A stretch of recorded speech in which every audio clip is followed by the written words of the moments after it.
¿Empezamos ya? Sí, todo listo. Arrancamos. Bueno, buenos días. Yo soy el doctor Andrés Vizcaíno. Esta primer imagen que les muestro es para que ustedes entiendan de lo que vamos a hablar hoy. Hoy vamos a hablar de lo que realmente es uno de los cánceres más, digamos, con menos pronóstico favorable que tenemos, pero que lamentablemente está teniendo mucho crecimiento. O sea, estamos viendo mayor tasa de afección en la población debido a múltiples factores. Y esta foto es para mostrarles simplemente 3 personas que son muy famosas. No sé si lo ubican al primero a la izquierda. Ese es Steve Jobs, es el creador de Apple. Y lamentablemente, bueno, él sufrió cáncer de páncreas. Y fíjense que con toda la tecnología a su alcance, los mejores profesionales, ya que tiene una de las fortunas más grandes del mundo, no pudo lograr sobrevivir a este tumor. Esta otra persona que está arriba a la derecha es Patrick Swayze, un actor muy conocido, y por supuesto Luciano Pavarotti. Los 3 sufrieron cáncer de páncreas, los 3 no pudieron ganarle a esta enfermedad. Por lo tanto, la idea con esta clase es que ustedes puedan llegar a darse cuenta cuando un paciente tiene ese tumor y lograr por lo menos diagnosticar a tiempo, lo que da una alta tasa de sobrevida si se puede llegar a operar al paciente.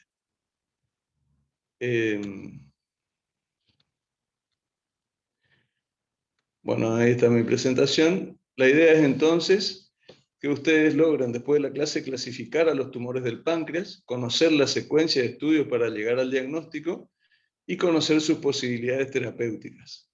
La clasificación no es muy difícil. Los tumores de páncreas se dividen principalmente en exócrinos y endócrinos. Como ustedes saben, el páncreas tiene una función exócrina, que es la de liberar sus enzimas para digerir los alimentos, y una función endocrina que está dada por las células de los islotes de Langerhans, donde tenemos las células beta, las alfa, las células delta, etc. Y después se agregan los otros tumores mucho más raros, que son los del tejido mesenquimático, los linfoides y los metastásicos. Específicamente, el más común de todos los tumores de páncreas es el adenocarcinoma ductal, que es el que nos vamos a dedicar un poco a ahondar en esta clase. Entonces, dentro de los exócrinos tenemos el adenocarcinoma ductal. Para que ustedes entiendan, esto es un tumor, un cáncer que se produce dentro de los canalículos del páncreas, dentro de los ductos del páncreas. Es el más común de todos, tiene diferentes subtipos, ¿sí? Que no nos vamos a poner a hablar, porque en realidad lo importante es lograr que ustedes lleguen al diagnóstico lo más rápido posible y lo más precozmente posible en el paciente que acude por algún tipo de síntomas que pueden llegar a ser relacionados con el adenocarcinoma ductal. Existen factores de riesgo, es importante tener en cuenta esto, ya que, por ejemplo, los hábitos como el alcohol, el cigarrillo, la obesidad, son factores que están comprobados que tienen relación con el cáncer de páncreas. La edad, por ejemplo, todos los pacientes que llegan con algún trastorno digestivo, que tienen 45 años en adelante, tenemos que pensar que puede tener once de páncreas. El sexo masculino, que tengan otras neoplasias como las neoplasias endócrinas múltiples. La raza, por ejemplo, está comprobado que la raza negra tiene más posibilidad de tener cáncer de páncreas. La microbiota del intestino, por ejemplo, inclusive hasta eso se está estudiando. Hay algunos tipos de Neisseria que están en el intestino delgado que pueden llegar a tener relación con el cáncer de páncreas. El grupo sanguíneo también, por ejemplo, los pacientes que tienen grupo sanguíneo A o AB tienen más posibilidad de tenerlo. También hay importante a nivel heredofamiliar el antecedente de tumores en la familia, tanto de mama como de colon, tienen relación también con el cáncer de páncreas. Y las lesiones premalignas. Hay 3 lesiones premalignas muy conocidas, que son las PANIM, que ahora vamos a hablar más adelante, las IPMN y las neoplasias quísticas. Todo eso hace que nosotros, ante un paciente que llega a la consulta con alguno de estos factores de riesgo, prendamos la lamparita y veamos a ver, vamos a estudiarle a ver si no tiene algún tipo de tumor de páncreas. Y por supuesto los oncogenes están comprobados que, por ejemplo, la alteración en el P16 en el 95% de los casos de los tumores de páncreas está presente, el P53 está en un 75%, el DPC4, BRCA, bueno, todas esas tienen relación con el cáncer de páncreas y ahora vamos a ver por qué cuando veamos la etiopatogenia. Acuérdense siempre que para que ocurra un cáncer y de manifestaciones pueden pasar entre 5 a 10 años desde que comienza. O sea que nosotros tenemos un tiempo para estudiar a los pacientes, sobre todo a los que sabemos que pueden ser pacientes de riesgo. En la etiopatogenia vamos a tener la más importante, la que está comprobada que llega a un cáncer de páncreas, son las anormalidades progresivas del epitelio ductal, ¿sí? Comienza siempre con una metaplasia columnar. Acuérdense que el epitelio ductal, no sé si ven la flechita, es cilíndrico, pero que después empieza a cambiar. Y ahí empiezan lo que se llaman las PANIM. Cuando empieza la PANIM, que es la normalidad progresiva del epitelio ductal, empieza con una forma columnar. Esa forma columnar lleva después, ahí es donde se altera, se está comprobado que tiene una alteración del KRAS. Después empieza a hacer, el epitelio se empieza a hacer como con papilas, y ya hay alteraciones de la mucina y del P16 cuando pasa al panin 2. ¿Sí? El panin 2 ya tiene atipías nucleares, y el panin 3, fíjense, es el carcinoma in situ. Hasta que ocurra todo eso, pueden llegar a pasar 10 años.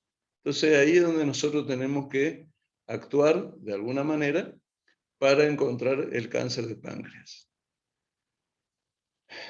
Los síntomas que pueden tener, lamentablemente, a veces cuando nos llegan los pacientes, ya nos dan la pauta de un cáncer avanzado.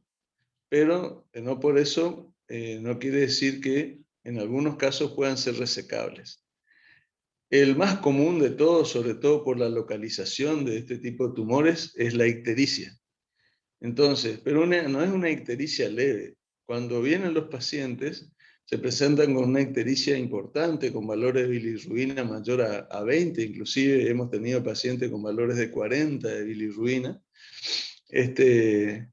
y sobre todo si están en la cabeza del páncreas.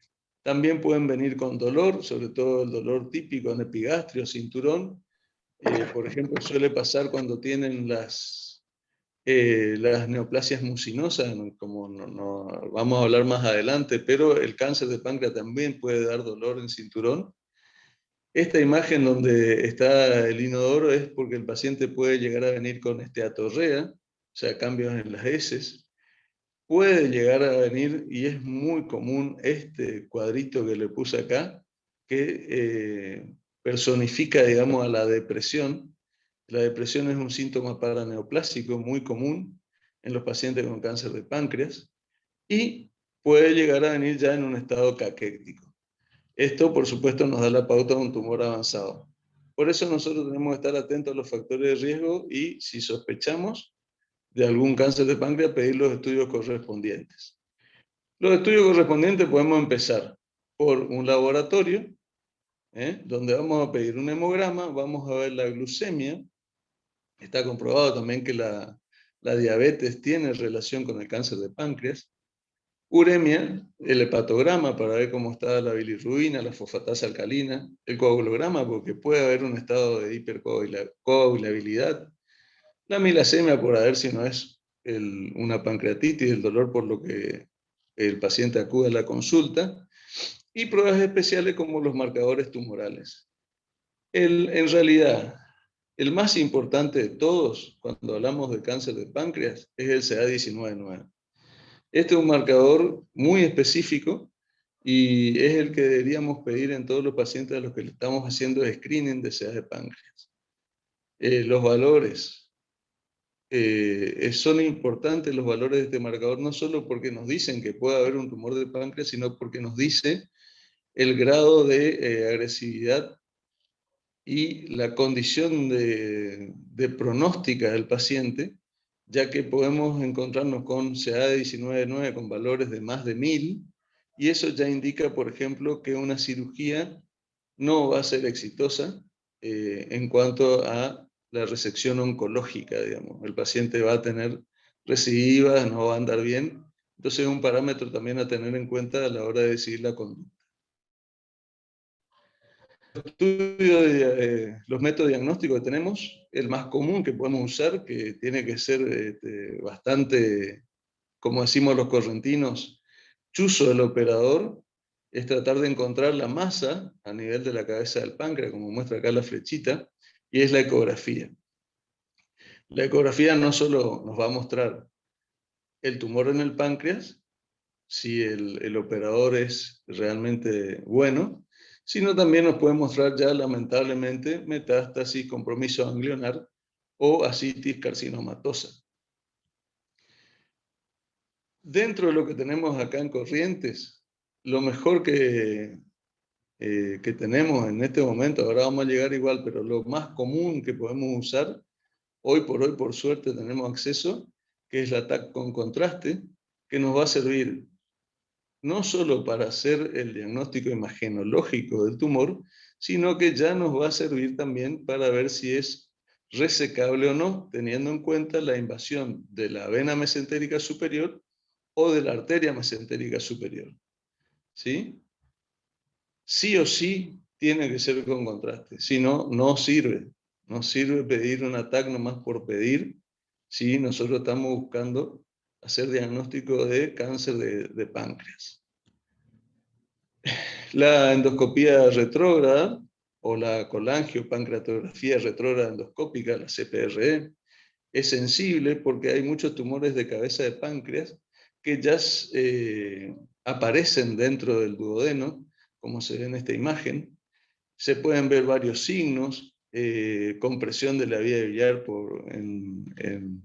en la colangio que se realiza durante el procedimiento, y debería coincidir con otros métodos de estudio como la tomografía o la resonancia.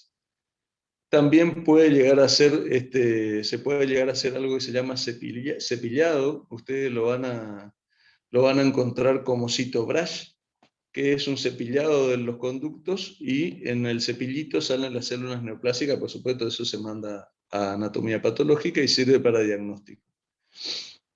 Y la colangioresonancia también es importante, de acuerdo a las fases de la misma, ya que podemos ver, por ejemplo, en este caso, el signo del doble conducto, que es porque están separados los conductos, tanto el colédoco como el del wirsum, y también se puede ver en la fase venosa, por ejemplo, como muestra acá, la disrupción de la vena porta y la circulación colateral que se forma por el tumor en el páncreas. A esto le tenemos que agregar un método realmente muy importante que por suerte hoy lo tenemos. Yo quise dar la clase de nuevo, no quise que se dé la clase del año pasado, porque en la clase del año pasado yo hablaba de que en Corrientes no teníamos acceso a este método. Hoy por suerte lo tenemos en el hospital, y medio que estaría pasando a ser uno de los métodos gold estándar para hacer el diagnóstico, que es la econdoscopía. La econdoscopía, fíjense, puede mostrar el tumor, su relación con la vena mesentérica superior en este caso, puede mostrar la masa, o sea, el tumor, y su relación con el conducto colédoco, y a veces inclusive muestra la invasión del tumor a la vena porta, como se ve en este caso, no sé si ustedes pueden ver la flechita, o al conducto biliar común, que es el colédoco, ¿sí? Hoy por hoy, el cáncer de páncreas es un cáncer que se estudia en todo el mundo, y hay mesas de consenso que dicen que la econdoscopía unida a la resonancia es como el gold estándar, sobre todo para los pacientes de alto riesgo, ¿sí? Bueno, una vez que nosotros hemos hecho el diagnóstico, algunos hablan de que sí o sí se debe punzar toda masa del páncreas para tener el diagnóstico. La punción nosotros solo la realizamos si se puede hacer por econdoscopía, porque hacerla por vía tomográfica o por vía laparoscópica ya no tiene tanto valor como por vía econdoscópica. Entonces preferimos, si se va a hacer, por vía econdoscópica. Y si no, bueno, directamente si tenemos la sospecha, tanto por el CA19-9 como las imágenes o la econdoscopía, directamente el paciente va a pasar a cirugía, si es que se puede operar. Para clasificar, por supuesto, siempre que tenemos un paciente con un tumor, nosotros tenemos que tratar de clasificarlo al paciente. La clasificación se da por la estadificación, de acuerdo al tamaño tumoral, a los nódulos regionales y a las metástasis, pero también tenemos en cuenta la invasión sobre todo de la vena mesentérica superior o de la arteria mesentérica superior o de la porta.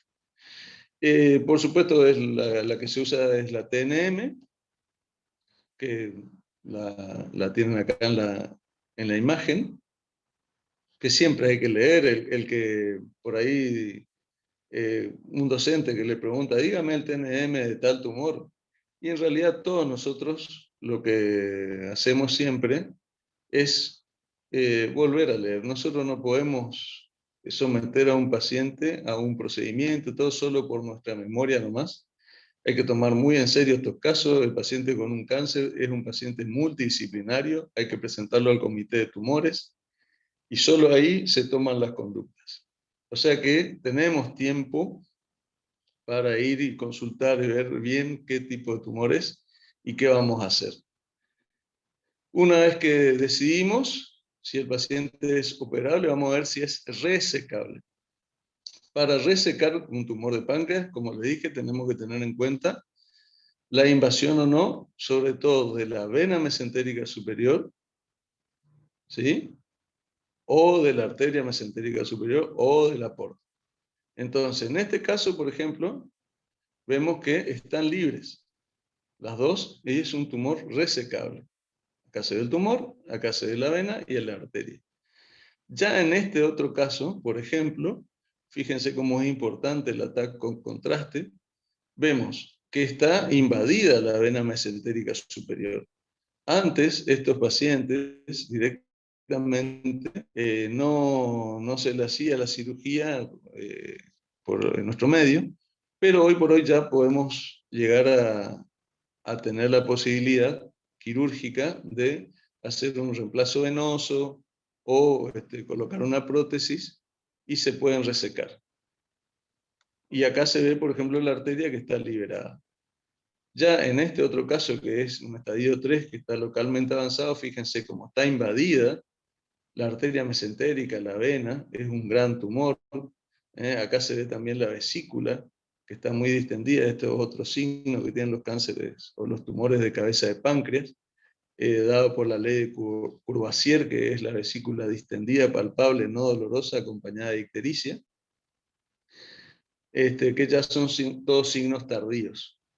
Porque para que ocurra eso, el proceso hasta que llega a ese punto la vesícula es de varios años de obstrucción. Y después tenemos ya otros tumores localmente avanzados, como este, donde se ve el que está tomado el tronco celíaco, ¿sí? Ya está encapsulado el tronco celíaco y la arteria mesentérica superior. Entonces, nosotros tenemos que decidir si lo operamos o no al paciente, y hoy por hoy, aunque parezca que la supervivencia es demasiado poca, tenemos que ofrecerle la cirugía al paciente, ¿sí? ¿Por qué? Porque con la pancreatectomía logramos aumentar la sobrevida hasta un 20% a los 5 años, que les parecerá poco, pero en realidad es mucho. Y esa oportunidad quirúrgica que nosotros le vamos a dar al paciente, la tenemos que decidir antes de entrar a operarlo al paciente, ¿sí? ¿Por qué? Porque es una cirugía muy compleja, es una cirugía en la que prácticamente hay que reconstruir todo lo que sea el hepático común, lo que queda del páncreas, el estómago, el intestino delgado, y la posibilidad de lesión de estructuras vasculares es muy importante. Entonces, antes de operarlo, nosotros tenemos métodos para llegar a decirle al paciente, mire, le vamos a poder resecar y entrar a hacer una cirugía oncológica. ¿Por qué? Fíjense, en esta diapositiva, esto es la cara posterior del duodeno páncreas, que está todo, se debe hacer cuando el tumor es de la cabeza, se debe hacer una duodenopancreatectomía cefálica, donde en el libro siempre es muy lindo, pero cuando entramos nos encontramos con que no es que todo se ve verdecito, todo amarillito, lo que es rojito, rojito, y vamos disecando, ¿sí? Fíjense que esto verde que se ve acá es esto que se ve acá, ¿sí? Y, por supuesto, el duodeno, que es esto, y ya las arterias están metidas en este magma tumoral. O sea que no es una cirugía fácil, es una cirugía que se puede realizar, pero hay que tener en cuenta un montón de variables anatómicas también del paciente. Fíjense, por ejemplo, en este caso es una duodenopancreatectomía cefálica que tenía puesto ya un stent porque el paciente vino con una ictericia muy importante, ya con colangitis, y ahí es donde está previsto hacer una CPR y colocarle un stent. De todos los casos se trata de no drenar la vía biliar si uno va a operar al paciente porque está comprobado que aumenta el porcentaje de infecciones en los pacientes. En este otro caso es una pancreatectomía corporocaudal con esplenectomía, porque también los tumores de páncreas se pueden presentar en el cuerpo y la cola. Es raro, pero se pueden presentar y ahí se muestra la diferencia. Este caso de la pancreatectomía corporocaudal es una cirugía mucho más fácil que la duodenopancreatectomía cefálica. Acá pueden ver, fíjense, una vez que nosotros resecamos, este es el aspecto que vamos a tener. Esto que se ve acá, con un catéter, que es una sondita, que está dentro del Wilson, es el páncreas remanente. Esto que se ve acá es la vena porta. Acá se ve redondito ligada a la gastroduodenal. Y esta es la vía biliar del paciente, ¿sí? Acá vemos el estómago. Y este es un drenaje percutáneo previo que había tenido el paciente. Esto es el intestino delgado que vamos a llevar a anastomosar al páncreas, al colédoco y al estómago. En esta se puede apreciar mejor. Este es el páncreas. Acá vemos la vena porta formándose, el colédoco y la anastomosis pancreático-yeyunal, ¿sí? Bueno, ahora, esa es la cirugía. Pero también tenemos que hablar de adyuvancia y coadyuvancia o no adyuvancia. Hoy por hoy, el 5-fluororacilo solo, más la radioterapia externa, ya están pasando a, a un segundo plano. Lo que se está usando mucho,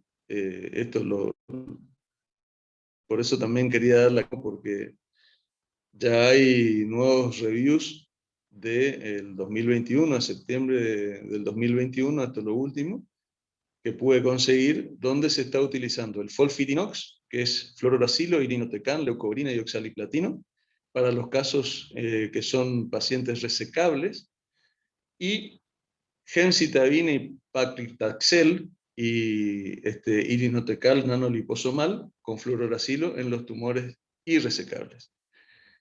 También se está usando algo que, por eso también quería volver a dar la clase, que es el ultrasonido focalizado de alta intensidad, que lo que hace es que en los pacientes que por alguna causa no se los puede operar, porque son, ya están localmente avanzados, hasta tienen metástasis, pero pueden llegar a mejorar su sobrevida, es este ultrasonido localizado lo que hace es eh, producir la apoptosis de las células tumorales por temperatura, que levantan temperatura por ultrasonido, y se está usando con combinación, colocando un stent y haciendo ablación, IFU se llama, eh, y están viendo buenos resultados. Esto es medio lo último que se está haciendo para este tipo de tumores. Vuelvo a repetir, siempre la mejor opción para un paciente con un cáncer de páncreas es la cirugía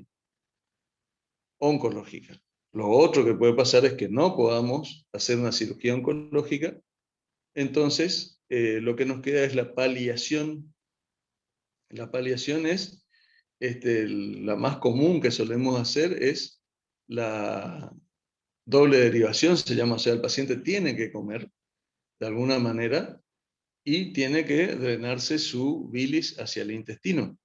Entonces hacemos lo que le llamamos la doble derivación, o directamente a veces colocamos un stent y con la quimioterapia se logra una sobrevida importante. Tenemos pacientes que llevan más de 2 años de sobrevida con el tratamiento endoscópico, colocando un stent autoexpansible y haciendo quimioterapia.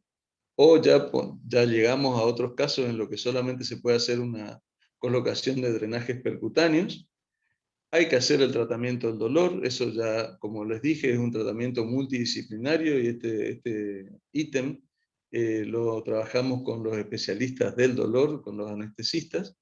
Hay que aliviar el prurito, porque el paciente, acuérdense, como les dije, viene con una ictericia importante y es común que tengan un prurito que no pueden dormir directamente de tanto que le pica por el depósito de bilirrubina a nivel de las terminaciones nerviosas en la piel.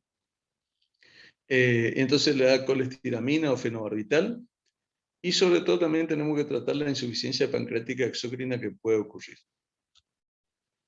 Bueno, eso es en cuanto a el adenocarcinoma ductal, que es el más común.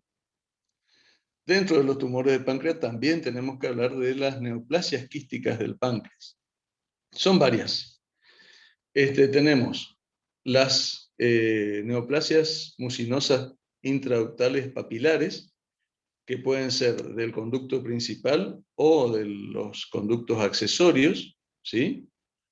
Los cistodenomas mucinosos, los tumores pseudopapilares, los quistes simples, que no vamos a dedicarnos a eso, y los cistodenomas serosos. La clasificación actual las divide a las lesiones quísticas del páncreas en epiteliales tumorales y epiteliales no tumorales. En las no epiteliales, que son tumorales, y las no epiteliales que no son tumorales. Nosotros nos vamos a dedicar a lo que está de este lado de la tabla, un poco porque son varias, pero no son tan comunes, ¿sí? Salvo las IPMN, que ahora vamos a ver cuáles son, vamos a hacer hincapié un poquito en eso. Entonces, vamos a hablar del citoadenoma seroso del páncreas, que es un tumor benigno, normalmente se encuentra en la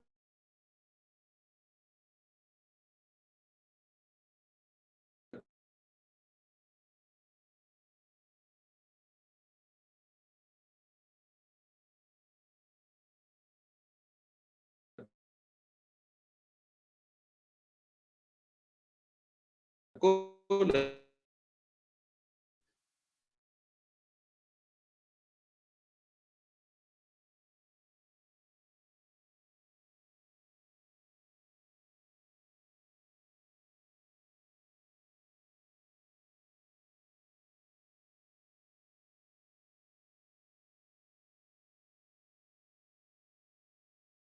citoadenocarcinomas que pueden ser el seroso y el mucinoso, ¿sí? El seroso es muy poco frecuente, está asociado a invasividad local.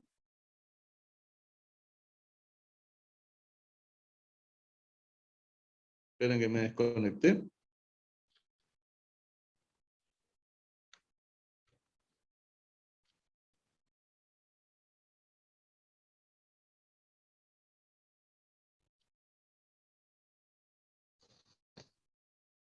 Estamos con un problema acá de internet. ¿Vos podés compartir la pantalla, Diego? Sí, Doc, pero no creo que haya inconveniente. A ver, espera un segundito.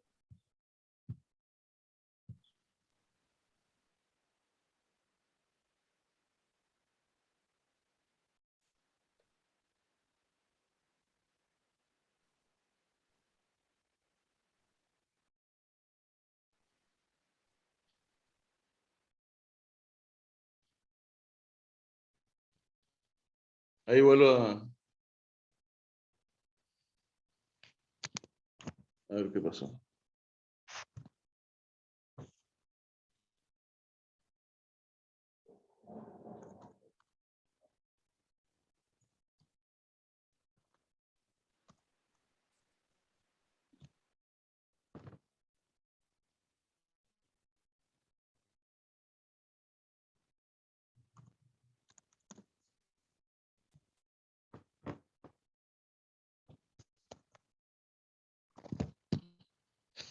Bueno, ahí estamos otra vez. Sí, Doc, pero todavía no comparte la pantalla. Bueno, ya voy. Sí.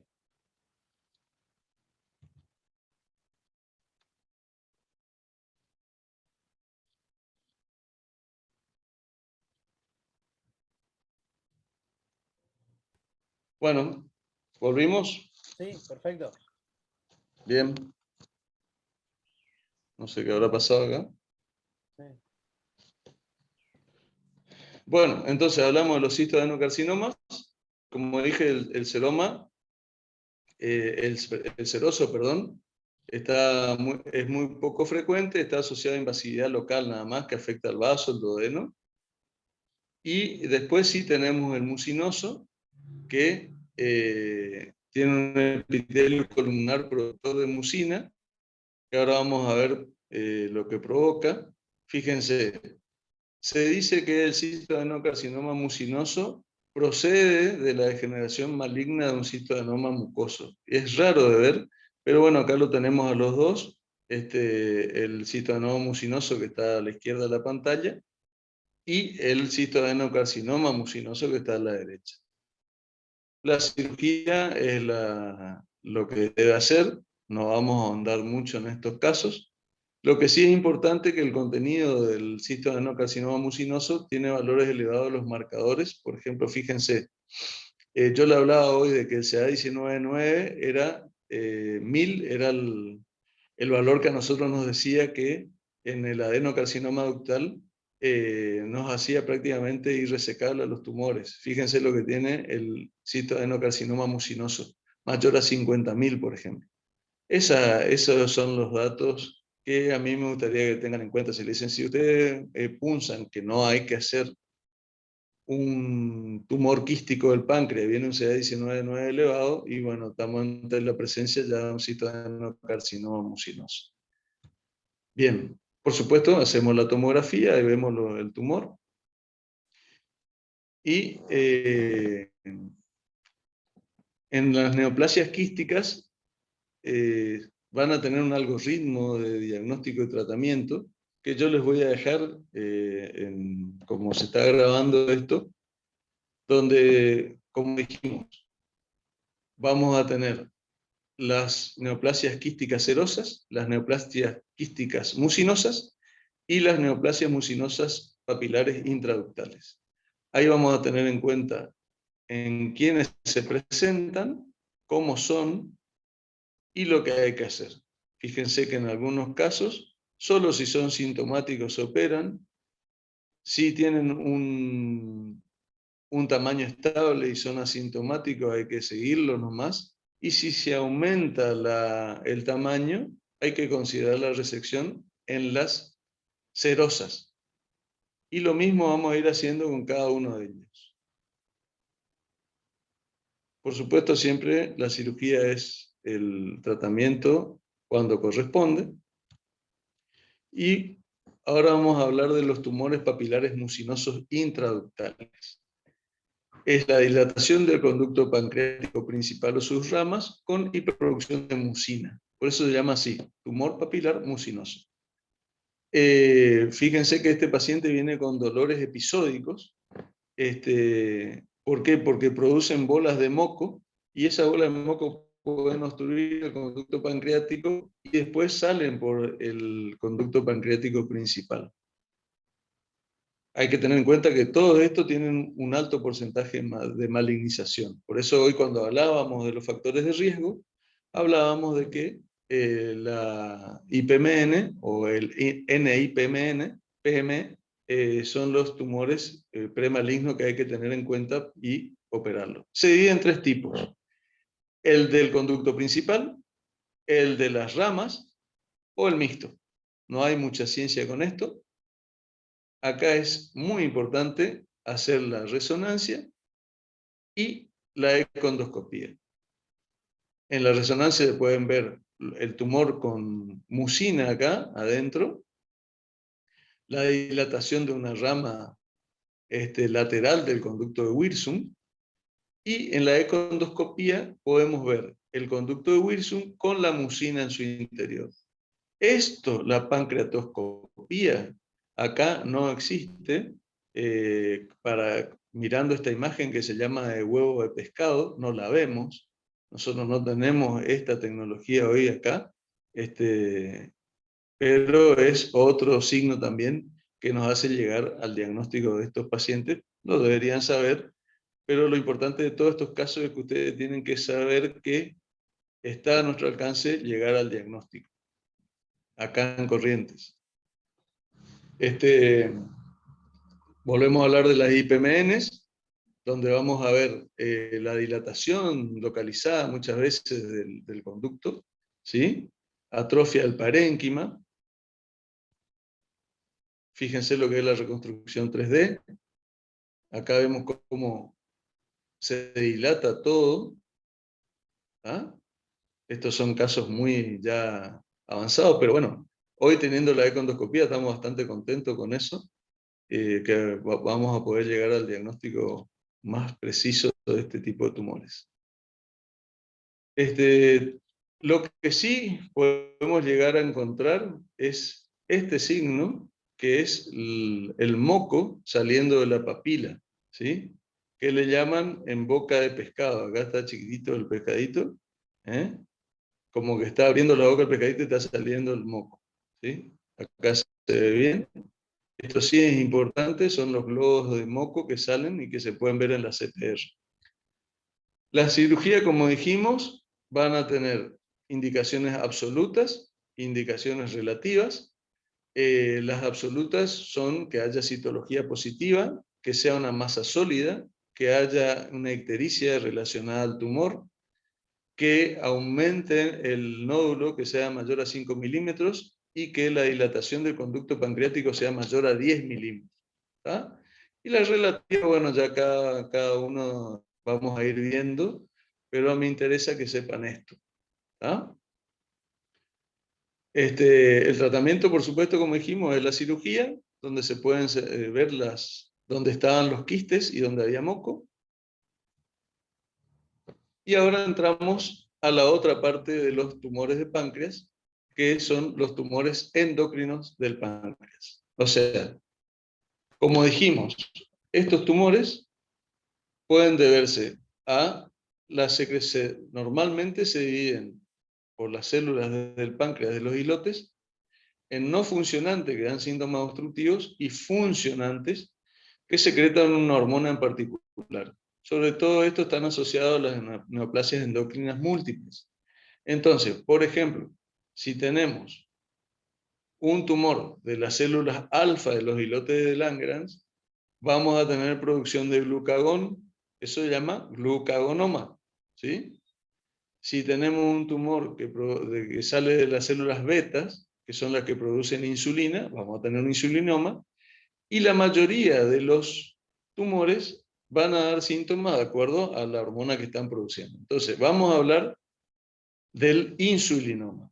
Es un tumor de las células beta del páncreas o de células beta hiperplásicas difusas. El 80% son únicos y pueden resecarse curativamente si son identificados. Solo el 10% son malignos. Si tenemos mucha insulina en nuestro organismo, ¿qué nos va a pasar? ¿Qué nos va a pasar con la glucosa? Vamos a tener baja glucosa. Y esa es la característica principal de este tumor. Entonces, los síntomas y signos van a ser temblor, taquicardia, mareo, dolor de cabeza, debilidad, cansancio, sudoración, hambre, visión borrosa e irritabilidad. Todos síntomas de hipoglucemia, en algunos casos severa. El diagnóstico lo hacemos por radioinmunoensayo de insulina, niveles de glucosa plasmática durante supervisión estricta de 72 horas de ayuno. Si no hay patología, los niveles de insulina bajan, pero si hay insulinoma, hay niveles altos de insulina y proinsulina que coexisten con una hipoglucemia. O sea, lo que nosotros estamos provocando con 72 horas de ayuno es una hipoglucemia, ¿sí?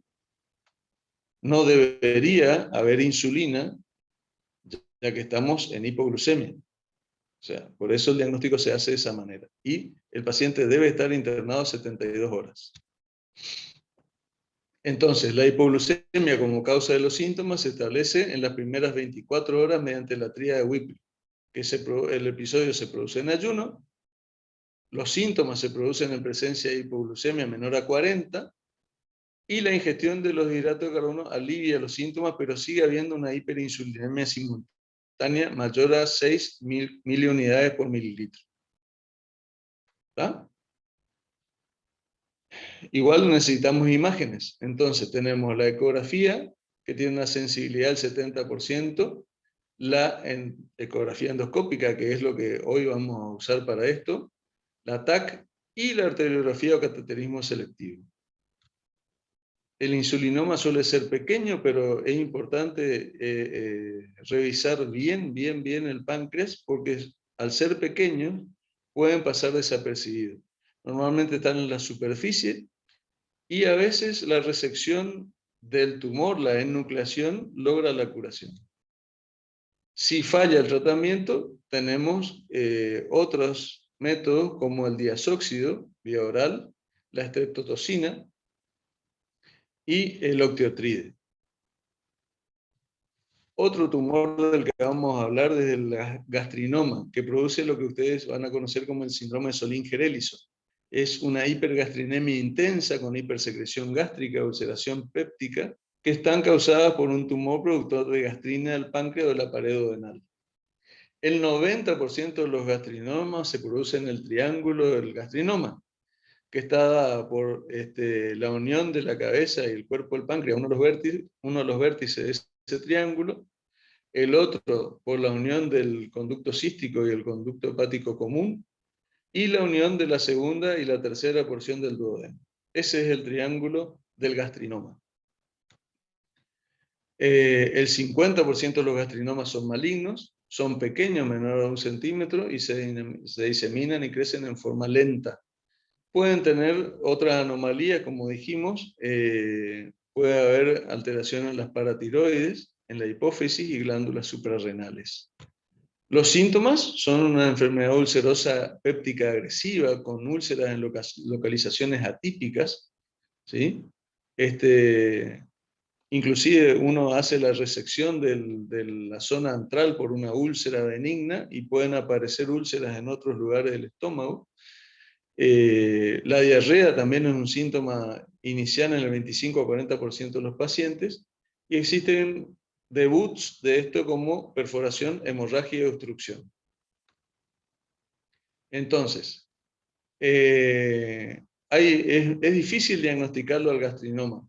¿Por qué? Porque hoy con los bloqueantes de la bomba de protones y todo eso se hace más lento el diagnóstico porque el paciente no tiene tantos síntomas. Pero siempre hay que pensar en un gastrinoma si nosotros hacemos el tratamiento para una gastritis erosiva, para una úlcera gástrica, y a pesar del tratamiento el paciente sigue con las úlceras. Por eso es importante tener en cuenta eso cuando uno va a tratar un paciente con enfermedad ulcerosa gastrodenal. Ya que fíjense que los hallazgos clínicos radiológicos endoscópicos son indistinguibles de una úlcera péptica ordinaria.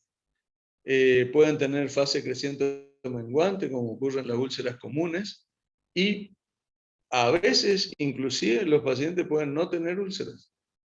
Hay que determinar la gastrina sérica, y para llegar al diagnóstico tenemos que tener una historia clínica compatible, evidencia de úlcera duodenal o posvulvar, que tenga grandes pliegues edematosos gástricos y duodenales y grandes cantidades de líquido en el estómago, una tasa secretora de ácido gástrico basal excesiva, tenemos que tener gastrina aumentada por radioinmunoensayo, o sea que, y también tenemos que tener, por ejemplo, hipergastrinemia en estados de hipocloridia, como la anemia perniciosa o la gastritis crónica.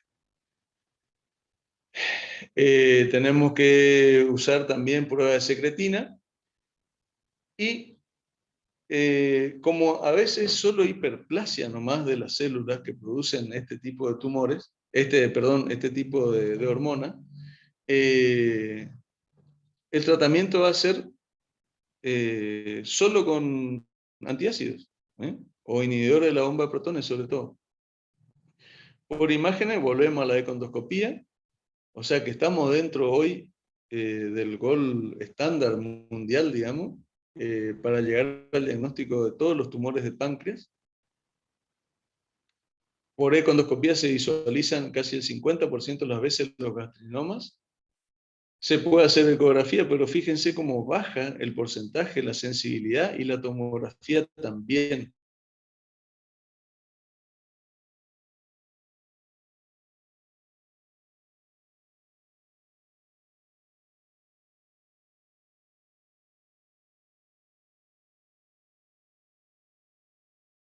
Y si se hace falta, hay que aumentar las dosis y ver los otros tipos de neoplasias. Si falla el tratamiento médico, hay que hacer una gastrectomía total. El órgano blanco de la gastrina es el estómago, así que nosotros haciendo la gastrectomía solucionamos el problema, digamos. Y si no, se puede usar estreptotocina o doxorubicina. Bipoma, péptido intestinal vasoactivo. Entonces, tumor de células delta que causa un síndrome de diarrea acuosa, hipopotasemia y acloridria. Otra vez la econdoscopía, presente en todos los tumores del páncreas. Los síntomas hacen una diarrea acuosa masiva prolongada. Siempre que viene un paciente que no se le cura una diarrea, que larga agua, que está descompensado ya por la hipopotasemia, hay que pensar en un bipoma, ya que va a tener letargia, debilidad muscular, náuseas, vómitos. Pueden tener hiperglucemia y suele haber un rubor parecido al síndrome carcinoide. Entonces, hacemos la demostración de que hay una diarrea secretora, ya que la osmolaridad de las heces está próxima a la osmolaridad plasmática. Hay el doble de la concentración de sodio y potasio en las heces, lo que explica esa osmolaridad. Deben descartarse otra causa de diarrea, abuso de laxante, por ejemplo, y debe realizarse arteriografía y ecografía, pero el 66% de los pacientes no van a verse los tumores. Y por supuesto, medir el péptido intestinal vasoactivo por radioinmunoensayo. Y llegamos a nuestro caballito de batalla, que es la econdoscopía. El tratamiento es reponer los líquidos, sobre todo prácticamente una diarrea como la del cólera. Hay que evitar la acidosis, entonces hay que reponer el bicarbonato. El octreotide controla eficazmente la diarrea, y si no anda, resección tumoral, y volvemos a la estreptotocina y doxorubicina. Quería llegar a este tumor porque me gustan todos los efectos y los síntomas que producen. No es bueno nunca para el paciente, pero bueno, el glucagonoma, tenemos pacientes operados de glucagonoma y realmente andan muy bien. Entonces, este es un tumor de las células alfas que secretan glucagón. Entonces producen hiperglucemia. Son raros, se parecen a otros tumores de las células insulares, y es de crecimiento lento, y esto es lo que yo le decía, que la supervivencia es de 15 años. El 80% son malignos y comienzan en mujeres mayores de 50 años. Los síntomas y signos, fíjense, tiene diabetes, pérdida de peso, anemia, hipoaminoacidemia e hipolipidemia. Hay una erupción crónica que afecta a las extremidades, con una lengua lisa y brillante, color vermellón y cheilitis. Nadie sabe explicar por qué ocurre esto. Hay una lesión eritematosa exfoliativa de color rosado o pardo rojizo con necrólisis superficial, y eso se llama eritema migratorio necrolítico. Normalmente nuestros pacientes operados de glucagonoma, no tenemos muchos, hasta el momento tenemos 4 pacientes operados de glucagonoma. El diagnóstico se hacía por que venían con diabetes y pérdida de peso, y se le hacía la tomografía y aparecía el tumor. Estos signos yo no los vi, le voy a ser sincero, pero es importante y es raro. Hay que tenerlo en cuenta si alguna vez se nos presenta.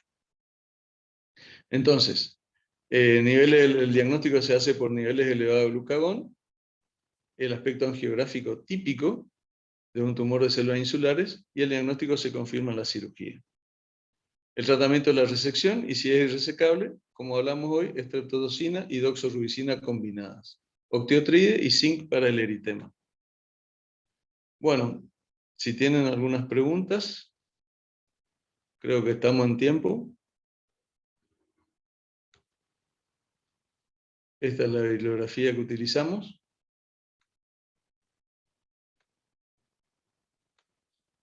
Muchas gracias. A vos, Andrés. Muchísimas gracias. Vamos. Que tengas buen día. Claro, gracias. Chao, hasta Gracias. luego. Eso, doctor. Chao, doctor. Chao, chao.